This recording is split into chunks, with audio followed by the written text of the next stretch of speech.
I'm sorry I can't come to the phone. I got a lot going on, and I'm fighting with these demons in my head. I realize that it's never gonna work, 'cause I gotta put in work. And maybe I just need some time for myself. I'm sorry I can't come to the phone. I got a lot going on, and I'm fighting with these demons in my head. Yo, what's good, everybody? Welcome back to the Spinner Podcast. This is going to be episode number 46, I believe. I got Brady James here. Before we get into that, I got to say a couple things. Check out my last podcast with 2MG Productions. That came out, I think, 2 days ago on the day of recording. Like, share, comment, subscribe. Hit me on Instagram, SKBENITG.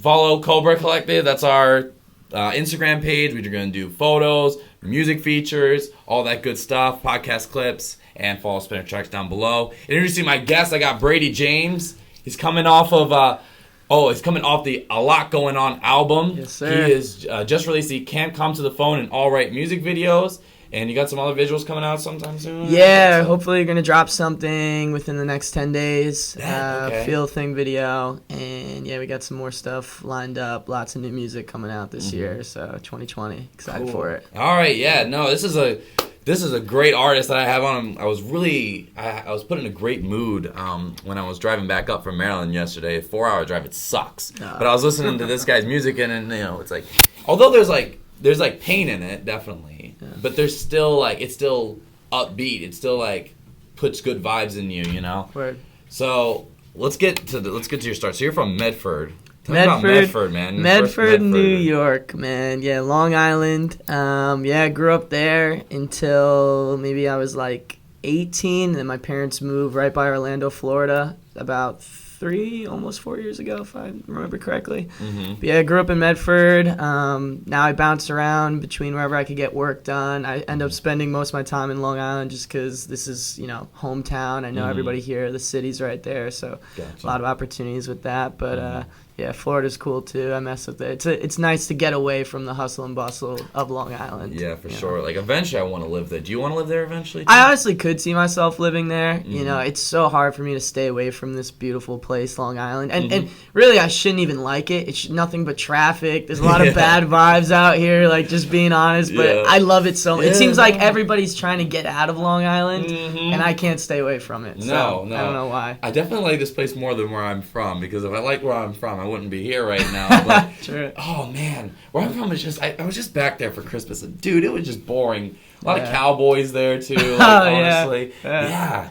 Yeah, I was at the bar with my dad, and there was a band playing. And just the crowds are so different between Long Islanders. And they don't have that little attitude that you need, Long Islanders have. Yeah. I've noticed too, other places, the sarcasm is not the same in Long Island. There's so many times I say something completely out of pocket, and everybody in the room, looks at me and is like, what? And I was like, guys, I'm kidding. I'm not going to kill your dog. It's fine. Right, for sure.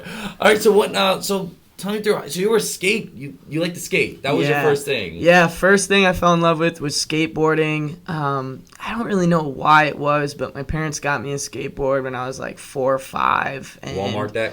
Yeah, there's probably some Walmart deck. Yeah, actually, I think it was. And then a couple Christmases later, it was a legit one. I think it was an Element board or something. And I was let's go. So did that for a while. Did some minor competitions in Long Island. I was not good at it. I really thought I was, but I was not.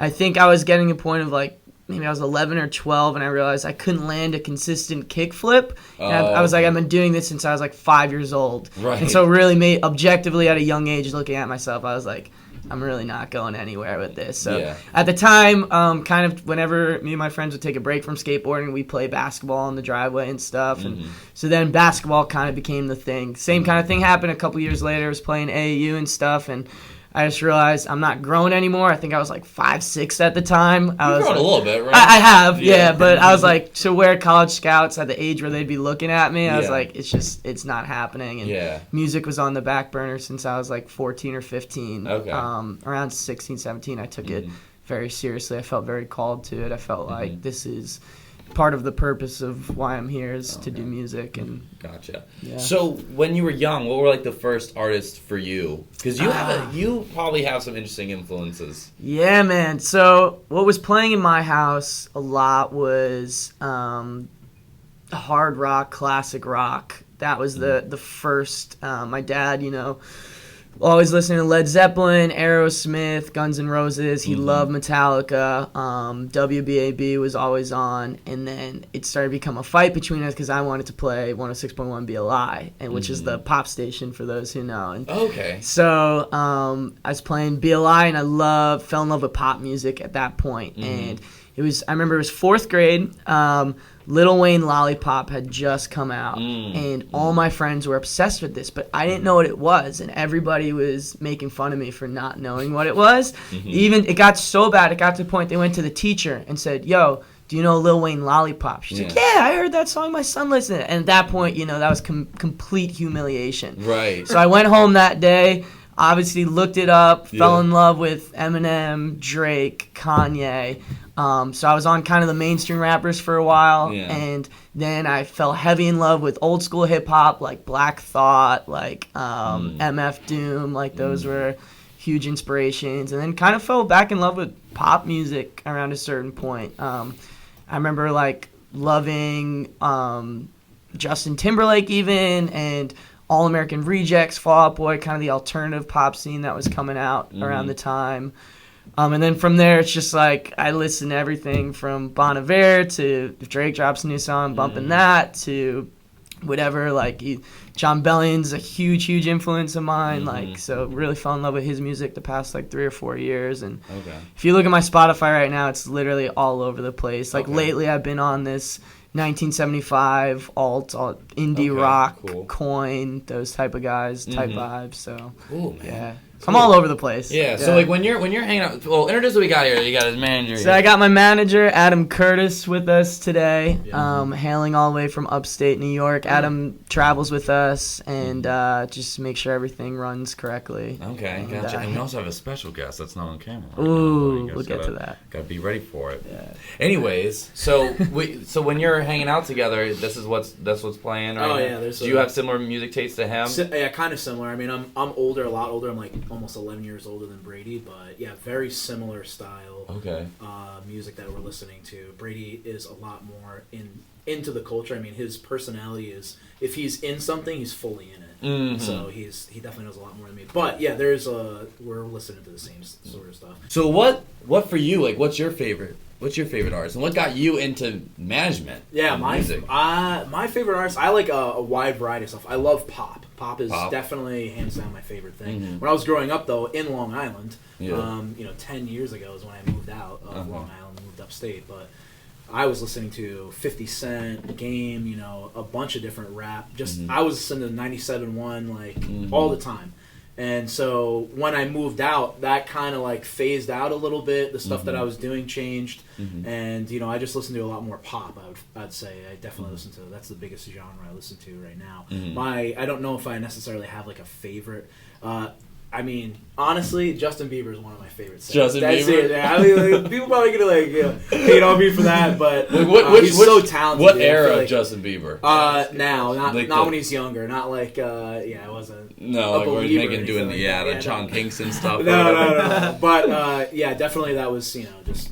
For me, I feel like pop definitely is the biggest thing that I listen to. We listen to a lot of similar stuff right now as well. Yeah, cool. Yeah, and with me meeting Adam, something I'd like to tell a lot of younger artists is about 2 years ago, we put out our first project over the summer. It racked up like 100,000 plays. We had people coming to us, and all of a sudden, this dream started to become like real reality. Like, we can really do this. The vibe around me was changing. People were like a lot nicer to me, probably because of the potential they saw and all that. Yeah. And at the time, we were going out to the city, meeting with different managers and stuff, and we had a lot of people promise us a lot of different things, which, when you start to create something, that's what's going to happen to the younger artists, impressionable. Yeah. So throughout the whole time, Adam has a background in business and marketing. We'd always go to him and be like, all right, this dude said this. Like, what do we say back to him? Yeah. Is this a flex? Is he just flexing? Can he really give us that? And he'd be like, all right, sit down with me. This is what we're going to do. You're going to say this. You're going to do this.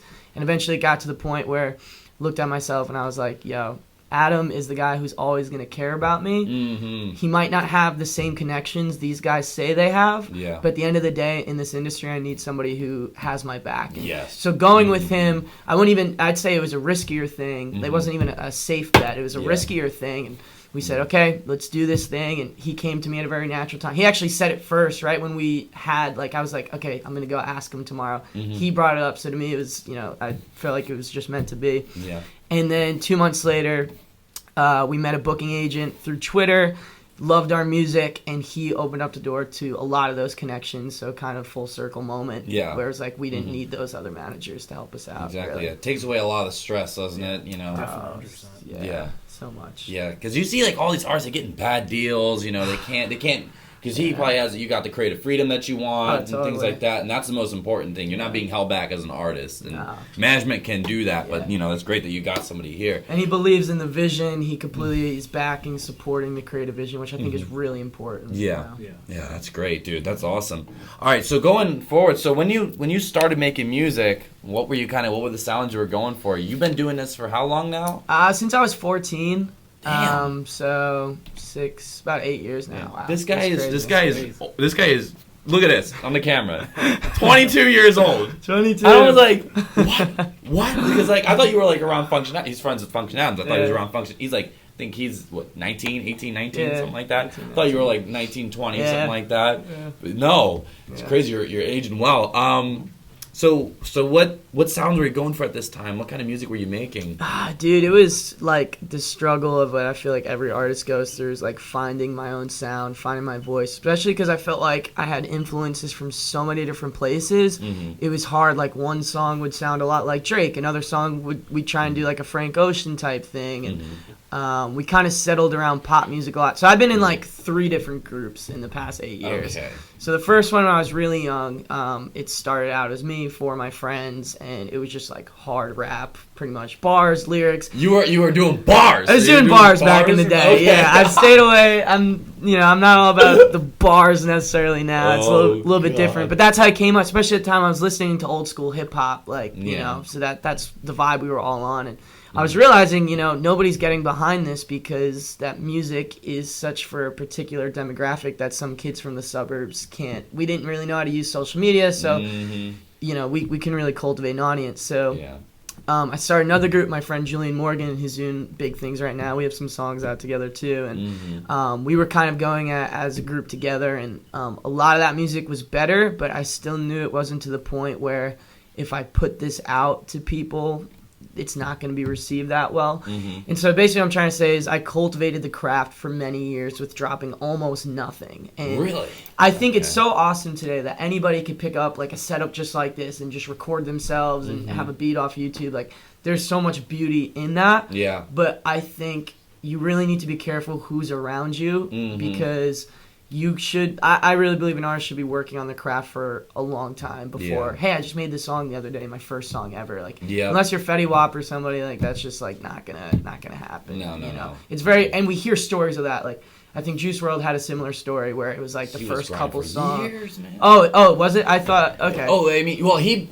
So, are you talking about Lucid Dreams and All Go the Same? So, yeah, he had the Juice WRLD 999 mixtape before that, but he was making music. If you look at his SoundCloud, it goes back, I think, 5-6 years. Oh, okay, so he has. But he had a similar thing where he started as a freestyler, and he took probably 2 years where I don't think he was recording anything. And he took all that time to, to get ready to approach the mic, pretty much. I think that's the way it should be done. Yeah, for sure. Because I'll watch stuff shout out to Patrick CC, his YouTube channel. You'll get guys submitting to his live streams, and they'll submit their first song, and they just started rapping last week, and it's just you can just tell these things aren't there. You need to kind of definitely record. You were recording at this time, you just weren't dropping that stuff. Yeah, okay, yeah. I think self-awareness is a huge thing. So being able to say this is how somebody's going to look at me and look at and receive my music, because especially when you're younger, I feel a lot of times it's everything you do is fire, and you're just this song is so sick, you're so down to show everybody, and then you beat that one song out. It's you have a 2 out of 10 song, and then you get a 3 out of 10 song. You're oh man, it's still a 3 out of 10 song, but you're this is so much better. Goddamn, there's so much growth to be had in the early stages. Yeah, it's nuts. And Brady over here is your producer, rapper / singer, and engineer. Yes. So he's got all three. So even for you, how was like? Did you learn them all at the same time, or did you? Yeah, I'm trying to remember. I know for a while I was into learning. So the first hurdle I had to get over was what how to run Logic, how to really make everything work, the microphone work and all that to like the absolute best of its ability. And so I think I was producing a lot at first, and I almost for a while was like, maybe I won't even do the rapping thing, I'll do the producing thing. So producing was big. Started recording to it, and then I really fell in love with the mixing engineering side of it, to the point where I almost went to school for it, because I was like, maybe it's just a safer option just to be a studio engineer, which I could totally see myself doing. And at that time, I just felt like it wasn't really right. I felt like the artistry thing was kind of meant to be, and so that's eventually what started to take off. So, but that's always been in the back burner, is like studio engineer. So I fell in love with the mixing, the super technical aspect of it from like a very young age. Yeah. So what is a Brady James studio session like then?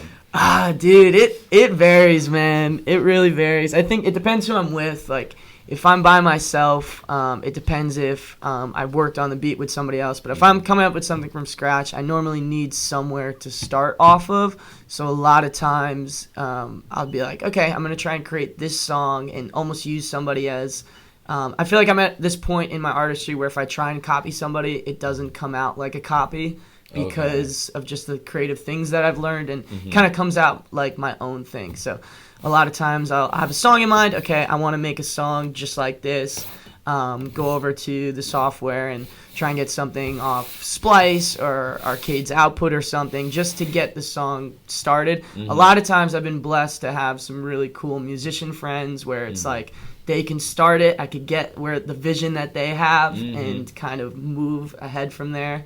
And so I like to get the beat like pretty right before the instrumental, before I do much to it. And then I really think, and I have, like tons and tons and tons of notes. God, of I was lyrics. about to say, like, that phone is probably, like, holding a lot of stuff. Yeah. So whatever the instrumental's speaking to me, I try to write according to that. And there's so many songs that haven't been released because I just cannot find the right topic, or the topic doesn't come across the way that I really feel like the emotions are supposed to convey. And so we just sit on it for a while. For sure. Yeah. So going from that, so you had your album. Yeah. All those songs were able to achieve what you were going for there. So what are your, like, 2 songs on that thing where you're like, these are, like, my favorites? Probably my favorites are... Oh, man, that's tough. Definitely the last song, I'm Sure I'll Be Fine. I produced that one fully myself, and that... just what I'm talking about on there, knowing that there's bigger plans for me, that no matter how much... Because a lot of the album... I really created the album to kind of be this catalyst for somebody like young adult, college age, like moving out of their parents' house, trying to figure out who they are and kind of the struggles that they're going to face during this weird life transition that we call adulthood. So that was like the strong intention for the album. I feel like that song just kind of sums up like almost like an everything's going to be okay. And, this is like real life out here, and these are things we're going to have to deal with. But at the end of the day, it doesn't matter how much validation you have. It doesn't matter how many people know your name. It just matters about, like, loving people and loving others, So I really enjoy that one. I really enjoyed making that one. And probably the other one is Who's Brady, which is actually spelled... track, right? Yeah, which is actually spelled WHOSE. So a lot of people are like, hey, you made, like, a grammatical error. But if you really listen to the lyrics, it's kind of... being pulled in different directions, and like, whose are you at the end of the day? Like, are you your own? Are you God's, or are you gonna be whoever the people want you to be, rather than being yourself? So it's really that back and forth struggle of, especially in this music industry. I see, like, I was at a show last night in Brooklyn, and there's this kid, like, upcoming rapper, being flown out to Studio Center stuff and talking to me, and just seeing myself in him and being so impressionable at such a young age that anybody can say anything, promise you anything, and you'll do whatever they tell them. It's like that's a very scary place, and I think a lot of us can relate to being in a place of, your friends peer pressuring you into stuff, or even just like parents' expectation on you and stuff. For sure. So I feel like that song, it's my own story, but so many people, and I wrote it not even realizing how many people are going to relate to it, but just like, oh wow, people can take what I'm saying and kind of use it as a narrative of their own life and what they're going through, and so that one's really special to me. So your sound that you went for here, it's like it's when the album started, it was like very singer-songwriter-esque. I felt like. Then I hear, kind of more like an EDM like type of sound in there. And I'm like, what? And then it goes into Who's Brady? Who's Brady starts with rapping. Yeah. So, like he goes with all types of different sounds. Take me through that. Like, why did you want to put all these different sounds together? Yeah, so it's experimental. Yeah, for sure. I started out. I think the first music I felt super confident to be like, I can be known for this music is when I first discovered electronic music, like EDM. I was like, this is music that I can listen to in headphones when I'm working out, or I could listen to with my friends in the car. And this was like early Chainsmokers, Roses just came out, and I was like blown away by the soundscapes they were using. And so at the time, I just got out of kind of that partnership with my friend Julian, and I was in my first year of college, and one of my friends who I knew from like a church nighttime service actually, who played on the band and stuff, his name's Anthony Karai. He came to me and was like, yo, what if we work together? And he sent me some stuff, and it was very full, lush EDM songs. And I was like, this is the music I've been looking for. Right. So he actually helped me produce a lot of that album. So we went together as a group for a while under AC and Brady. Just recently went solo about 3 months ago now, maybe 4. So he's doing his own thing. Much love to him. We were actually just at his house right before this. And so anyway, he was an EDM-based producer. And I was like, EDM is, you can do a lot with it. It's kind of the catalyst. Like you can do a rap EDM thing. You can do a pop EDM thing. So it's kind of the bridge between everything for us. Yes. So if you listen to a lot of stuff we dropped last year, they're very full EDM, sometimes like almost Four on the Floor-esque, like big drop, lush sounds. And we love that for the time being. But I always knew going forward, I wanted to really develop it into more and more of my own sound. So I wasn't afraid this album to do an entire song just piano ballad, or an entire song just guitar, or go from rap to hip hop to EDM to pop and mix between it. So EDM is kind of, I feel like it's the foundation of the album, and then it kind of takes little turns to a pop ballad, to an indie instrumental, to there's obviously a lot of hip hop on there. That's my real roots, So just trying to find a way to make all three work. We really intentionally,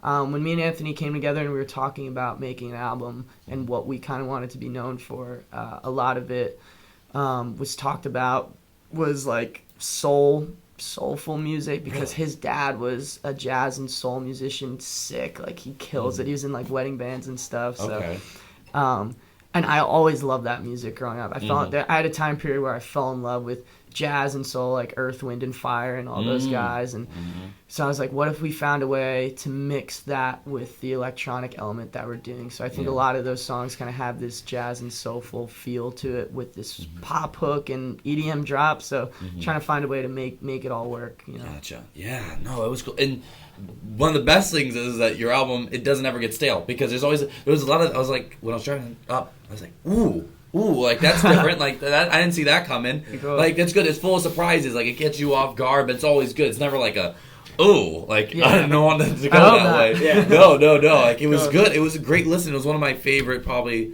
listens of this year for any Long Island artist. It'd probably be in the top 3 probably easily, because and it was well done. You clearly took your time with this, which I appreciate for sure. Yeah. Because I just have so many guys who just rush because that mixing process takes a lot of time. Yeah. Your last song you record that last of all the songs you picked up? Yeah. Because there was a phone call or something like that at the beginning of it. Yeah.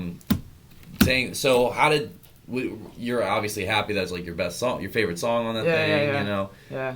How did you think that put the bow on the whole thing? Yeah, I thought, honestly, we had a different outro for the album, and I wasn't in love with it. So originally, the phone calls to Adam, my manager, which to kind of give the album this album narrative type feel. What I actually did is, once the album was almost complete, I sat him down in a room. with a bunch of our friends, played the album and had a microphone recording, so he's actually reacting. Some of the songs he heard, but there was a couple he didn't, or I worked, like, you know, changed them a lot from the time he heard them.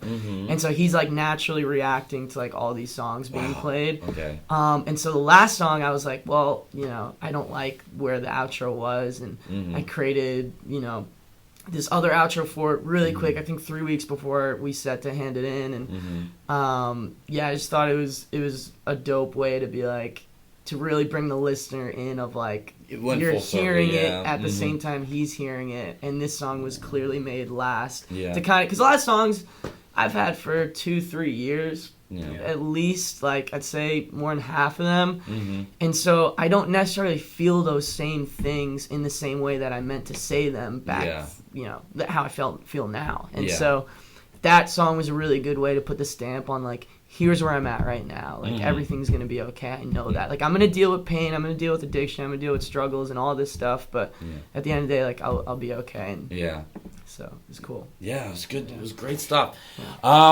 We'll have to. We'll have to. All right, I think it's time to bring. Since we're on the topic of the album, to bring one more guest. We got a special guest here.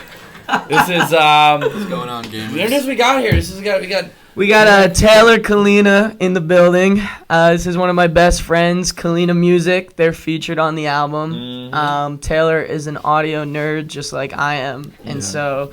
Originally, we started working on music completely separate in the same room, which sounds weird. Really? But it's because a lot of times you hear the same thing for hours, and you're like, dude, is this good? Just, like, listen to this for me. And he's like, dude, it's fine. Stop working on it. I'm like, okay, thanks so much. Starting in that, but I was hearing what he was doing. This is going to be a little over a year, I guess, like November 2018.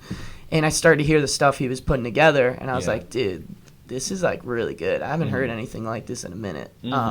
Naturally started working together from there, and we have a collab project dropping February. Hopefully. Cool. Hopefully February, which is very different from this album, and so I'm very excited to see how the people who follow me react to that. So it's cool. That's awesome. Let's talk about your song together. Can't Come to the Phone. That's had a music video to it. Yes, it did. So where did you guys want to take the song? And then after the song came out, after the album came out, you went to did the music video. Where did you want to take all that? That's a good question. All right, so the way that song came together, interesting story. It was March of this year. This was when literally every single day we'd be at somebody's house from 8 o'clock at night until 8 o'clock in the morning. Oh no, you're doing six days a week. It was amazing. It was one of the most fun I've ever had, because it was our first time really working together, and it was just, the vibe was so good. We just connected on so many levels. Like, we only brought each other upwards. I love the music because it was really different than what I was used to. It was like this Joji, almost black bear, dark pop, trap infused vibe, and it just allowed a lot of feelings to come out that I haven't been able to come out before, and so it was awesome. So it was one of those sessions in March. One of the lead singer in the group, Connor, these two guys, Dan. So there's three people in Kulina Music. There's Dan, Taylor, and Connor.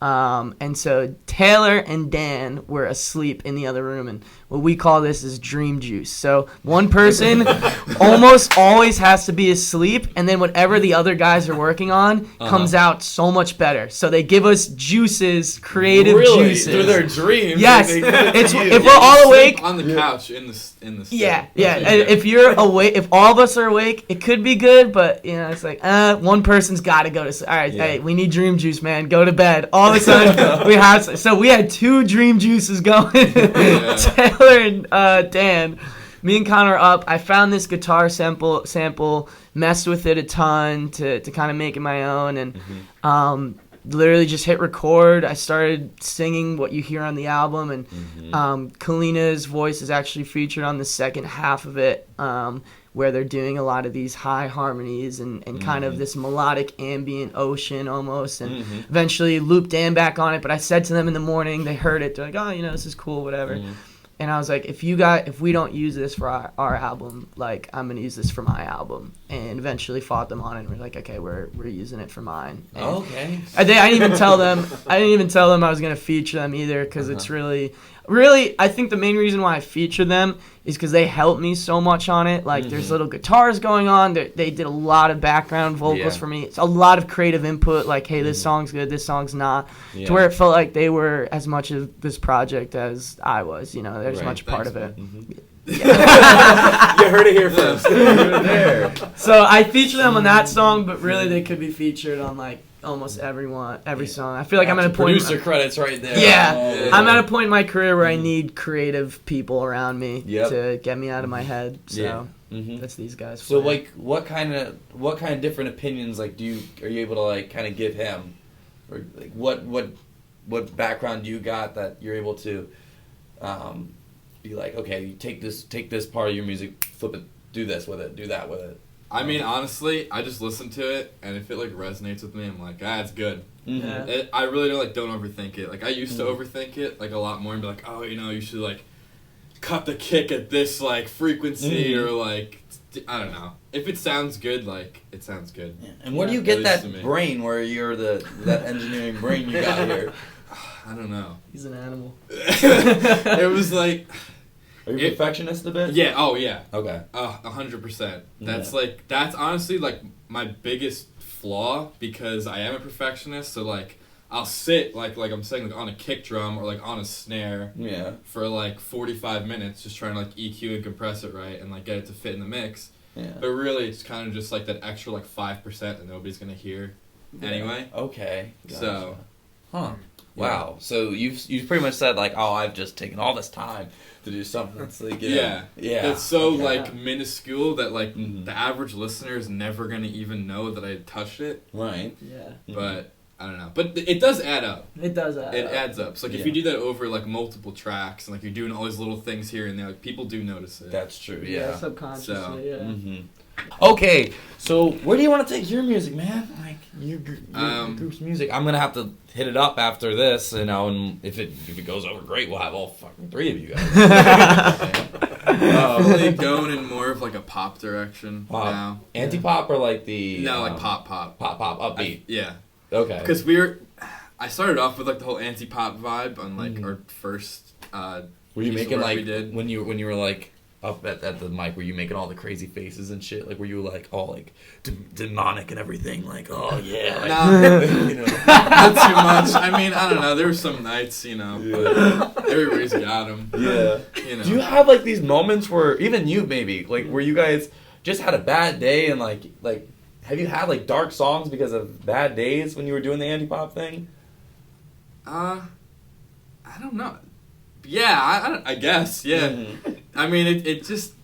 I feel like everything I make is super sad. Okay. And like, I'm trying to like intentionally break away from that because everything is ridiculously depressing. Like, there can be a really nice like guitar or piano, and then somehow I just manage to make it sound really sad.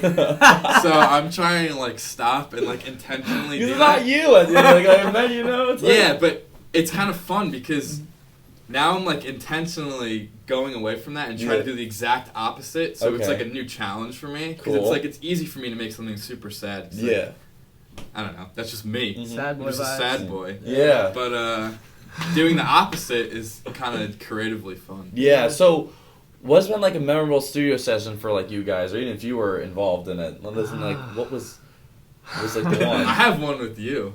What? Which one was that? When you're on the microphone and Brady was getting all those dubs for the album, and he was like, dude, just say a bunch of stuff into the microphone. And we're just sitting in Anthony's basement. That was funny. You have recorded songs? Like, no. You got some dropping tomorrow. No, it was mostly for listening to the album. The one that just came out. And so it was a lot of like, at one point, actually, the beginning of it, there's just real reactions on that album because I did not know he was recording. I was just like, "Oh, this is sick!" Like, I like to be the hype man a lot of times. So whenever I hear a good song, I'm like, let's love on it. So, it was cool that he did that. And then there was some stuff where he was like, "All right, I was recording you the whole time." I was like, "What? Wait, what?" He was like, "All right, I just say some stuff." I was like, "Now I don't know what to do," So I was just random, just talk. I was like, literally, like I get on here and it'd be like, "Speak." Speak.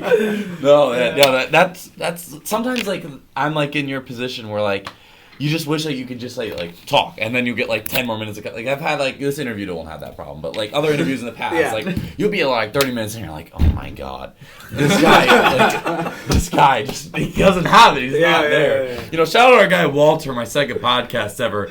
We ended up with that one. I ended up recording an hour 30 worth of content that I edited down to I think 50 minutes because it was just dragging. I'm like, oh my god, like come on, man, I need you to like speak up the content. So I had to like extend it so that I could shorten it, if you know what I mean. Yeah. Oh, you get content here, baby. Yeah, man. Well, Taylor's the content guy. That's the content guy. Yeah, that's great. Because you're the one saying talk, you know what I mean? So we can't like that's not the problem. All right, so this collaboration project, man, it's up on the horizon. It'll be at least out, pretty relatively soon. Yeah. Where are you guys going? Like, what was when did you guys say, screw it, we're doing it? We're doing it. Last year. Yeah, I think I was going through like a really dark season in my life, and like Taylor said, they're making some pretty dark songs, and so I was hearing this, really resonating with them like on a deep level. It takes, how do I say this? It takes a lot for me to be like, all right, I want to work with this person. Like, I believe their brand and my brand can link up. And most importantly, I believe in who they are and their music. Yeah. And so that was me, like, believing in them and resonating with their music was a huge step because that doesn't happen, especially people I normally know. Different random artists I don't know, like, that happens all the time. It's whatever. And so I came to them. I was like, look, let's no expectation it. Let's just start making songs. Within the first 3 days, we had 3 really good songs, which, like, never happened, especially with how particular me and him are. Like, just doesn't happen. So I knew we had something special. And it was just gearing towards an EP or an album to the point now I think we have 14 or 15 solid songs, and so we're going to drop probably 6 to 8 of them beginning of this year. Probably work on some more stuff, pick out the better ones, and then later half of this year drop another one if that one does well. Okay, yeah, so like it'd be a 2-parter if it works out well. Yeah, like if it works out good. Yeah. I mean, we're always making stuff, so it's like we got to put it out. Put it out, right? Yeah. Okay, cool. Yeah. Yeah. So what did you see in because another guy you work with is Function Adams. He came on here not that long ago. He had really high praise for you. He came in here and he's like, because afterwards we were talking, and it's like, okay, for people I trust their opinion, especially Function Adams is very talented, so he probably has a good ear. So I'm like, who should I interview? And he's like, you were like the first one who came on. Oh, really? You're like, yes. That's he's like, man. You got it. He's the one. Brady James is the one. Yeah. And then, although your music is different a little bit, have you worked with him too? Yeah. Okay. Function Adams. Yeah. You guys have the same haircut. Do we? Yeah, really? Pretty close. Kind of, pretty close. Yeah. Just like he didn't shout me out on the first podcast. Oh! Snake Adams. Dude, you might not be joining the fantasy basketball league. Let the beef start right here. Yeah, I'm starting the beef. Taylor's got a little beef with Function. Dude, the diss songs are going to be ridiculous. Like, he's going to be singing on, like, some tropical beat or something like that, and then you're going to be doing, you said you're not doing no more, or you could go back to back to the sad music, back to the Izzy pop, and you'd be like, as much crap as I talk about him, I really do. I love him. Yeah. Oh man. Yeah, it's our boy, man. Anyway, so what made you have a song on his thing? Yeah. How did you? That's definitely a different sound a bit for you. Yeah. How did you enjoy making that? Dude, I loved it. I love anything that kind of has element to it of like my roots of where I grew up. So that was a very like straight up rap, just 2 verses, old sample beat, old soulful sample beat. Like, so I love that stuff. So when he asked me to be on it, first off, I was honored because he told me he was doing no features, and he's like, I only want you. And he knows a ton of people in Long Island, a ton of dope artists. So I was like, oh, me? Okay, dope. Yeah. So it got me on it, and it was awesome. It was very natural, and we played a show in Amityville about a month ago, and so we were able to do it live, and people loved it. And I'm tight with his family and stuff, so that's cool. Yeah, man. I've been friends with him since like high school age. Okay, so you've known him for a bit. Yeah, I've known him since he knew my very first music I was making when I was like 15, and I knew his, and so yeah, it's been going for a minute. Like I'm like literally best friends with his brother. His brother drums with me on tour and stuff, and when shows are in the area too, and so it's. I'm very tight knit to them. Sick. Yeah. Okay, yeah, because this is like a good little. If you want something different, for like this is a different like Long Island sound that I've at least messed around with when I started here. I didn't even know like this kind of movement was existing. Yeah, this is a good like combination. You got pop, you got hip hop, EDM together.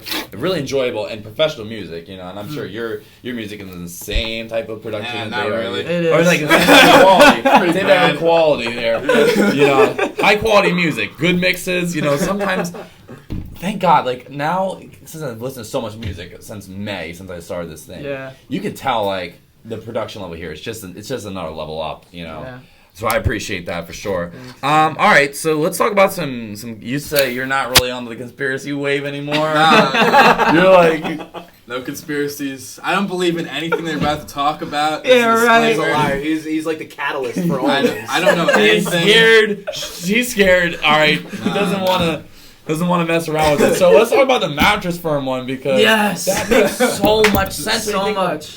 Who goes to buy You Nobody. Nobody. You need to go to Mattress Firm once every 10 years, maybe.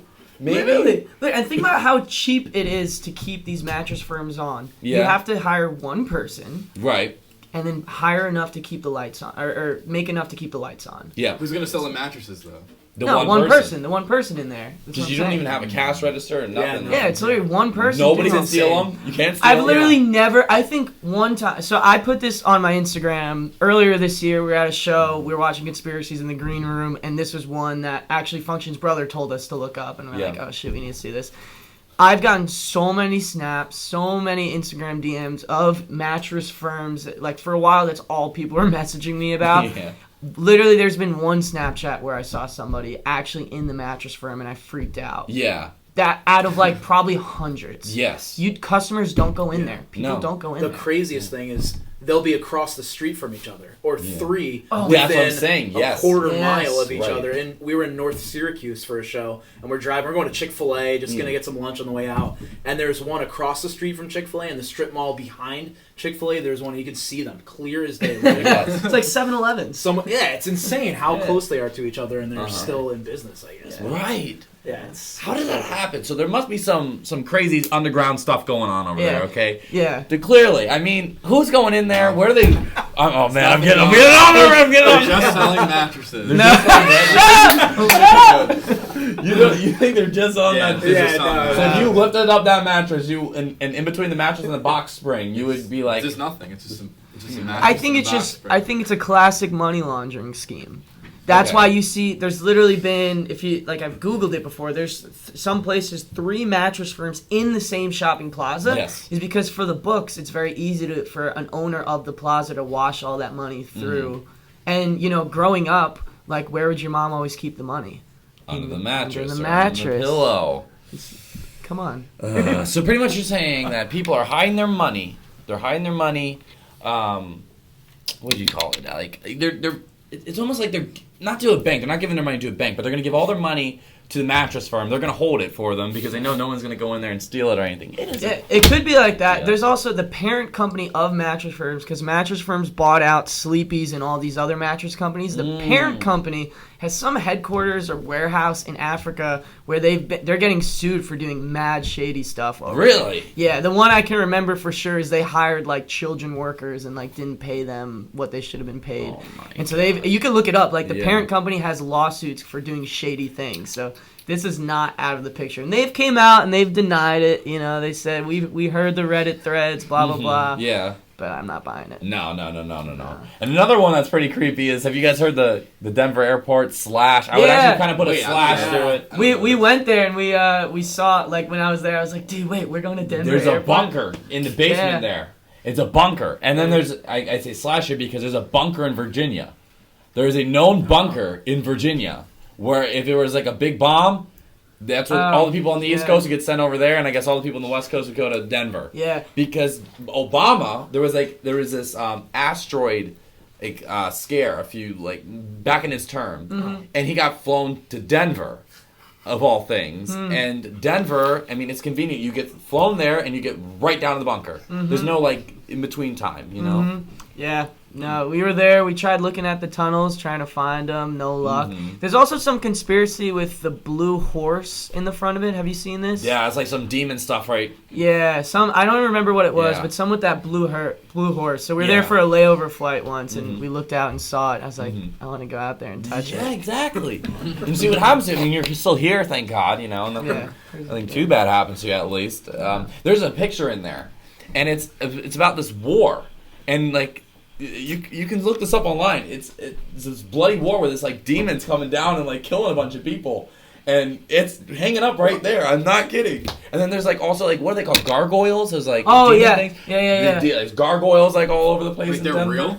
Yeah. Yeah. No like, way. well, not real, but statues. gargoyles. Real. Yeah, statues of gargoyles that are all over there. Who puts a statue of a gargoyle on this blue horse, this demon horse up? You know. It's weird, man. It's Dude, weird. Denver. I don't know. Denver. Colorado. They say, oh, it's the happiest place. You know, all this nature stuff and all that. Nah, I don't believe that, man. I think there's some real crazy stuff going on over there. And then Virginia, What, like the portals? bunker there.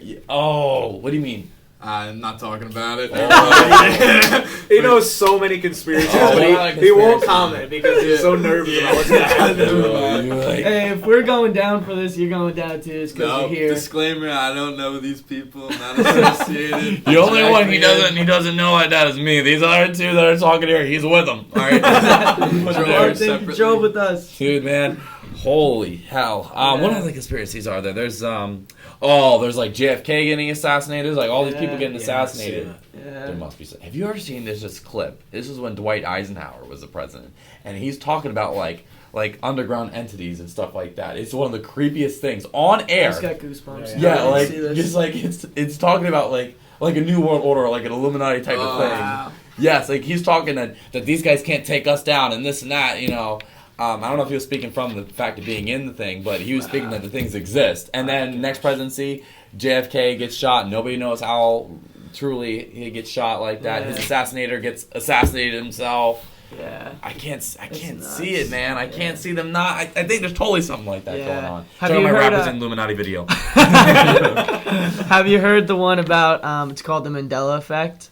Yes. Yeah, we one think is- it's one way and it's The actually, Berenstein Bears and the Yeah, Berenstein that's Bears. crap, dude. Dude, that like fricked me up, man. Yeah. The Berenstein What were a Bears. few of the other ones? There was the Febreze one where I forget actually the correct way, but it's the difference between it's like FEBREZE versus EEZE, I think it is. I know there's a cup of noodles and cup noodles. Is Oh one. yes, yeah. Yeah. Cup of noodles. There's the Monopoly guy with the monocle and the cane, I think it was. Yeah. There's one of those ones, or it might have been the peanut guy actually. Yeah, the Peanut guy. Peanut guy, So yeah. which one does he not like have, or I is don't it? even remember. Yeah. don't I even think he remember. has both, but he probably doesn't. Yeah. So there's the extended theory of the Mandela effect. This is where Yes. it gets weird. It's like, okay, so this is happening because it's small rifts in our present age in the universe because of time travelers, and they're Okay. not putting things. But it's almost like the butterfly effect. Like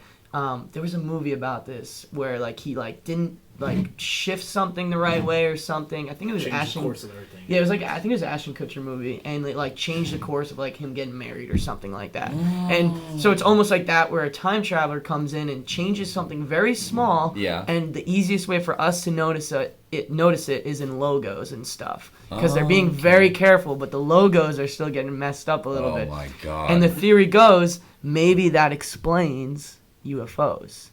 Maybe UFOs are not aliens, but they're actually time travelers, and that's why they don't want to be seen because they know it's going to mess up everything. Right. And it's really just some crazy Tesla ships from the future, Right. and they're jumping through time. Maybe it's government-based or something. And for some reason, they keep coming to our present age. I don't know. Oh my god. So it's full circle. I don't know, man. Oh my god. Imagine if I'm one of the time travelers, man. Imagine if I walk in like 20 years from now, I walk into this interview right now. That'd be insane. Dude, oh my god, like I don't even know what to do. And then like, cause there'd be like two of you in the same. Are you talking time travelers from Earth? Is this? Yeah, I guess Oh, it's from Earth Earth. time travelers. Yeah, Okay. yeah. And they just have these crazy ships from like whatever 3026. Yeah. And they're jumping through time, not putting things together completely correct, but Yeah. they probably have some protocol they have to follow to almost ensure. And we're noticing it in us in present age by the UFO sightings and the logos being changed. Oh my lord. Honestly, it's probably just that we remember things differently when we were younger. It's probably the easiest answer to all Yeah. this. That's It's his like we answer. couldn't read Yeah, when we were that's watching his the answer. Berenstein Bears, so everyone just... Yeah. But no, I see UFOs for sure. Oh man, have you heard about simulation theory? Yeah. What is that? God, dude, that's not really a conspiracy. That's the whole universe, like where computer? it's all numbers. Yeah, it's all computers. Doesn't Elon Musk believe in that? Yep. Yep. I think does Neil deGrasse Tyson? Maybe. There's another really big one that also believes in it. I was talking to my housemate. Shout out my guy Sam Lee. He's my housemate. Hopefully he'll be on for a panel sometime soon. I'm doing a new series, so hopefully I'll get him on. Anyways, he was talking to me. These guys, look, I'm the little PR major, okay? All right? I don't have, like... These guys are computer science majors or engineer majors. These guys think just differently, okay? So when I sit with them, I just feel like a complete idiot, all right? Like, they're talking, like, about all this, like, theory and computer, like, number shit. And I'm like, I don't understand this at all, you know? But then they'll talk about it, and I'll be like, oh, my God, like, maybe that's a thing. Like, because it's like you're playing Sims, like the simulation theory. It's like you're playing Sims. Yeah. Oh. It's like someone's playing Sims, and you're the Sim. I know, right? I don't want to think about that. Because 2 + 2... It's like something about like how the only thing that's like a universal language is math or something like that. It is like 2 + 2 = 4 here, and it equals 4 in Mars, and it equals that in 10 million light years away. I wish he was down here to explain the whole thing, but it's something to do with math and computers and zeros and ones and how like we're all programmed computers almost. And it's the scariest thing I've heard in like a long time. Trips me out. Oh, binary. So much. Yeah, it's binary. It's a binary thing. Oh man, there's code in everything, and like we don't even know it apparently. Yeah. Oh man. Nah, I'm not messing with that. No. What's another conspiracy? Oh, there's a Chuck E. Cheese one you wanted to hear about. Oh yes, classic. I want to know if it's true because you said you worked at Chuck E. Cheese. I worked there for 7 months total because I worked between 2 different 8 months. Yeah. There are 2 different locations. And the theory is they take different slices of different pizzas and match them up, but they don't really fit. Like, you can see this. I think Shane Dawson does one really popular. Like, That's where it exploded when Shane Dawson did it. Yeah. So, first of all, I can't stand Chuck E. Cheese. All right? I can't stand it. So I don't want to... Let me go on the record. I am not defending this stupid company that don't care about their employees at all. All right? I'm not defending them. Okay? I am sure that happened at least once. I am positive, okay? But in terms of, like, overall protocol, that's what we're kind of going after here. Where they're trying to, like, kind of cut corners and put out pizzas faster. They'll just reheat them. I have never seen it. And I worked in Chuck E. Cheese in Hempstead. If anyone was going to do it, it was going to be that location. It was going to be that location, you know? And so what usually happens is that employees will get hungry. So what they'll do is they'll take a typical pizza there is like 12 slices, but they'll make 14 slices. Now, where does that 13 and 14 slice come out of? It comes out of 2 slices that already exist. So when you cut out of those 2 slices that already exist, those are naturally smaller. So what I would be guessing is that people are seeing it more consistently, where you'll have like 2 slices or 3 slices that just look uneven. It's because that they're cutting out slices of the pizza, and they're not doing it while they're cutting it. They're doing it after the fact. Yeah. So that's why they become uneven, because the center of that triangle will get smaller. So then it'll come down naturally. Oh.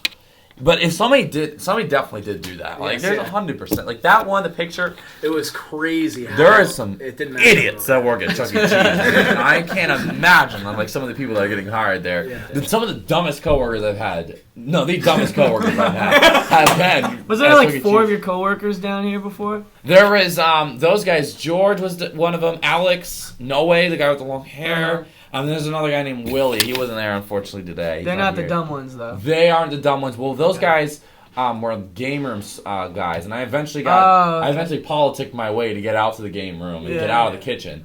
But the kitchen is the home of the dummies. Like, that was the home of the idiots. But if it wasn't for that Chuck E. Cheese, I wouldn't have started, like, the music started this side of this podcast, or I wouldn't have met them. Because one of the rappers that I've had on very early on, Nusachi, was my coworker, and then one of the managers was close with a few, like Chow Lee, if you know who he is, he's like close with him. So that opened up a lot of doors for me. However, it was hell working there. It was absolutely terrible. Yeah. We had idiots, we had pedophiles that were working there. We had some people were on disabilities, and no offense, but like, you know, some of them just weren't cut out to work there. We had Tim. Yeah. He's just like shaking his head. Oh, dude, this kid. You know, the one thing I couldn't stand about him the most, he only worked there for about 2 weeks, but he was a dumbass. He didn't know how to like make a pizza right. Like, it would be, the crust would be all like folded over each other and everything. You know, I'm like the only person there who's looking like me. Tim gets hired. He's another white guy, okay? And he goes out there and he gets hired because his dad is a game room technician. So he's like a manager kind of. Yeah, he's not really like an employee. He's an employee, but he's not really with the associates or anything. Yeah. So he goes out there and we're making pizzas. I'm on the one side, he's on the other side. He's like, "Yeah, us white guys gotta stick together." And I'm like, "Go screw yourself, all right?" Like, put me in the same boat as you. I'm like, dude. Okay, so we had I don't know if he was legitimately racist or what was going on. I'm like, if you're having that attitude, you shouldn't be here in the first place. He ended up not showing up for 2 of his shifts and got fired pretty quickly afterwards. Yeah. He didn't last. He was 26. He was overweight. He had a bald spot right here. He had really greasy hair. He looked like a complete mess. It was over for him in terms of the women. It was over. Y'all ever play GTA? Y'all know Lester? Yes. That's what it looked like, Lester. But worse, a little bit worse. He looked a little worse than that. But yeah, he looked complete because his hair was kind of greasy and straight, whereas Lester's a little bit more curly kind of. Oh my! And Lester, yes, Lester had some dirty clothes and whatever, but dude, this guy was a slob. I mean, yeah, shout out Tim. I don't really know what he's doing right now. Hey, shout him out, though. I think that was his he strikes me as the type to go unemployed for a very long time. Then he'll get back into the employment for a couple of weeks, and then he'll just go back. Dude, yeah. Oh, gotta love. Who's another one? Oh, Noah. Oh, don't man. Get me started on don't even get me started with this guy, man. This guy was a complete Chum Lee, all right? Do you ever watch Pawn Stars? Oh, yeah, Pawn Stars. Oh, yeah. Chum Lee. Chum Lee is a word that me and my dad coined, and it was for somebody who's just Tim is a Chum Lee, just somebody who's just completely doesn't know what they're doing, lazy, those type of people. You have to tell them to do 4 times, do the task, they either keep messing it up or they don't do it at all. There's a lot of Chumleys in this world, and thank God we have 3 people here who aren't Chumleys. But I've had Chumleys on the podcast. Debatable.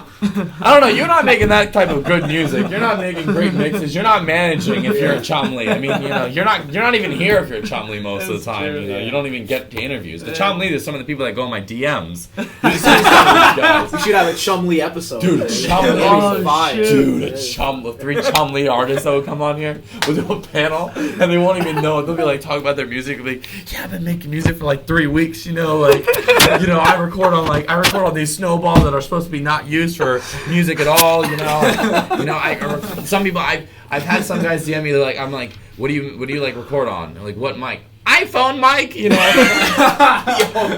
I'm like, oh no. Hey, don't knock the Apple headphones. Low key. I'm not even kidding, bro. We throw them in. Yo, sometimes you throw in a little ad lib with an Apple mic. It just adds this great. Yeah, an ad lib, not the whole lead vocal. But dude, they add this crappy distorted element that actually sounds kind of good. Really? Do you know that Claro song? Yes. She does bedroom bro, pop. you gotta listen to this. She does it on an Apple mic. It sounds so good because it fits the style. It's just lo-fi kind of It's dirty. super lo-fi, filtered and distorted. It just works. Yeah, I have to show you that. Yeah.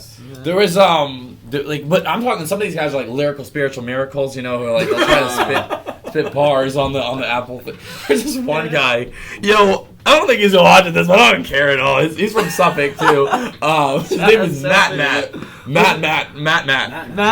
He's a lyrical spiritual miracle rapper who releases terrible remixes. So he had one of Mariah Carey Fantasy, and he had another one with what's the guy from the Beatles, Paul McCartney. Yeah. Oh, I have to play you this stuff, man. Afterwards. Oh, dude, it's not it, man. It's not it. He commented on my Long Island Rappers video, which I'm going to do a part 2 because of Function Adam and Brady James. They obviously have to be on there, and I didn't know of them at the time, so they have to be on there. They have to be maybe we'll do a top 25 because in that way I can cut some of the fat. You know what I mean?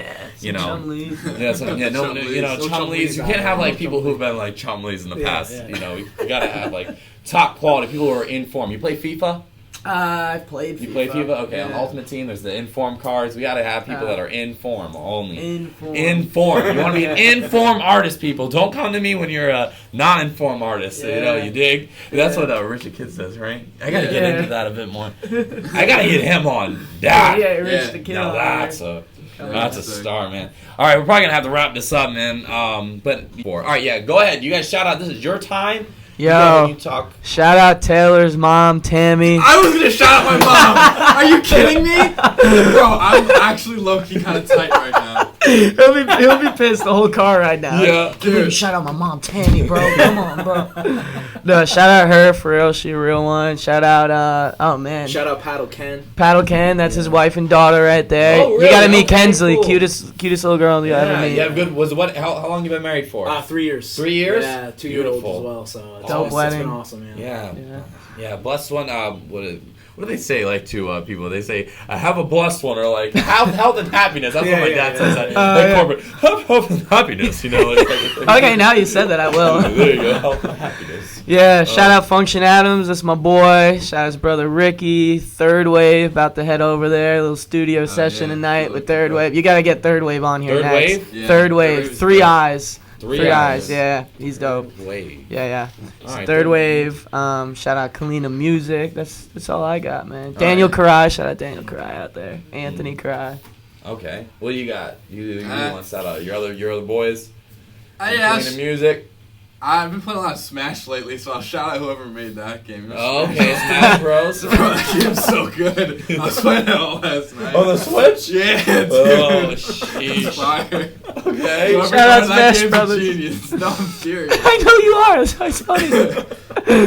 Yeah. And shout out you for Yeah, Yeah, man. man, bro, You're we're doing gonna have to your do. thing. We're gonna have to You're do really another. doing your thing, man. We're gonna have to do another one with you guys, your group on here. Yeah. You know, like maybe like event around when you guys drop the collab. Yeah, we're music down. and Let's everything. do it. Yeah, like Yeah. get all three of you guys on here, man. We gotta talk about the Andy Pop wave and Oh, depth. Yeah. We're gonna go really into it, man. Hey, for real, we love what you do, man. Thank for you, what you do appreciate for it. Long Yeah, Island. I More appreciate people it. need to be doing stuff like this. So thanks for looking Yeah, out for the Appreciate little it. guys, man, Yeah, for sure. For sure, yeah. Yeah. I want to shout out Huey Gets Lost. I want to shout out Mary the Fool Photography. I want to shout out, go watch their podcast. Like, I know it's audio format, but we got to like run it back eventually on video format for sure. Yeah, we got to do a part 2, bro, sometime soon. Next time you're out here, we got to do a part. Or you got to be on the panel. I'm doing a new series. Panel things. All the topics. Yeah, bro, we're going to do it, man. We're going to Our first one's going to be on some X-rated stuff, and then the second one's going to be on conspiracy theories. So we're going to have like some crazy panels coming up. These are going to be like with like random people that are just like as like crazy as I am, and I'm going to be like the tame one. These guys are just going to duke it out with each other. It's going to be awesome. So definitely be love ready it. for that. I Shout love out to all these guys for being here today. And shout out to all of Brady James' fans for watching this video. We're going to have Kulina Music on here sometime soon. And thank you guys for watching. Thank you guys for listening. Subscribe to Spinner Media. Appreciate we got over 200 subs now. And we've been growing a little bit quicker than usual lately. So I really appreciate that. Follow me on Instagram, SKBENITG. How do they find you? At Brady James X or Brady James XX on Twitter. Okay, and then where do they find you? It's just my name, ARCURT, on everything. Kurt. Yeah. Kurt. And then you? How do they find you? Kulina Music, Just but Kulina they're gonna Music. spell it wrong, so. KULINA. Music. Follow them all. Find them all. You find one of our accounts, you find them all. So Yeah. there you go. All right, peace out, guys. Appreciate you guys for watching and listening. Bye-bye.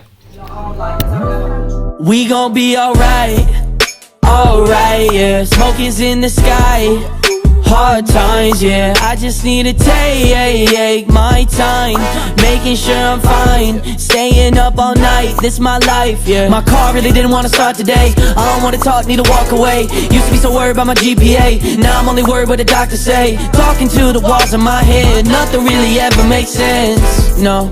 But this the life I said I wanted, right? I know